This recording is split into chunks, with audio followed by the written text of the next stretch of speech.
क्या आपने कभी सोचा है कि एक ऐसी आवाज़ जिसे सुनकर करोड़ों लोगों की आंखें नम हो जाती हैं।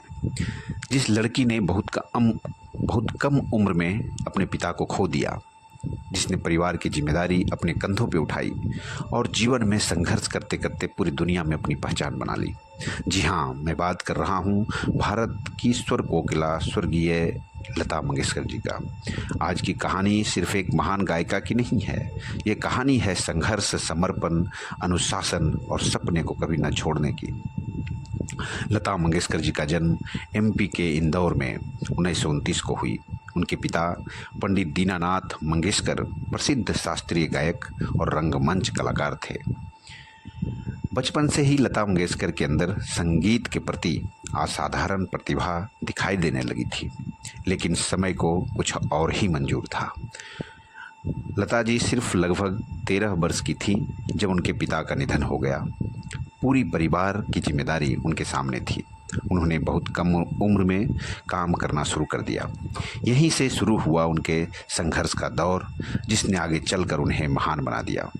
शुरुआती दिनों में उन्हें बहुत संघर्ष करना पड़ा था। धीरे धीरे वो समय आया जब उनकी आवाज़ लोगों के दिलों तक पहुंचने लगी।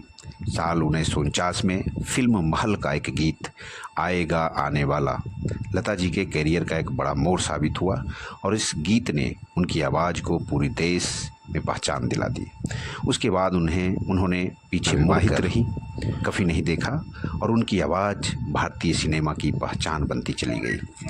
उनकी आवाज़ में कभी प्रेम था, कभी विरह, तो कभी भक्ति, तो कभी माँ की आवाज़। यही कारण था अलग अलग उम्र और पीढ़ियों के लोग आवाज़ से जुड़े। इतनी बड़ी सफलता मिलने के बाद भी लता मंगेशकर जी अपनी सादगी और अनुशासन के लिए जानी जाती थी। वो पूरी जीवन अविवाहित रही, पूरा जीवन संगीत को समर्पित कर दिया। लता जी के जीवन का एक बेहद भावुक क्षण वह था जब उन्होंने देशभक्ति का गीत ए मेरे वतन के लोगों का गाया। पूरे देश के लोगों की आंखें नम हो जाती थी ये गीत सुनकर। लता मंगेशकर जी को भारत के लगभग हर बड़े सम्मान से नवाजा गया। दादा साहेब फाल्के पुरस्कार, भारत रत्न प्रदान किए गए, लेकिन शायद उनके लिए सबसे बड़ा पुरस्कार था लोगों का प्यार। 2022 को लता मंगेशकर जी का मुंबई में निधन हो गया। वो एक ऐसी अध्याय थी जिसे भारतीय संगीत से कभी नहीं मिटाया जा सकता है। उन्होंने लोगों को जीवन में संघर्ष करना सिखाया, विनम्र रहना सिखाया। सत नमन है उनको। पेज को लाइक और फॉलो जरूर कर लेना। धन्यवाद।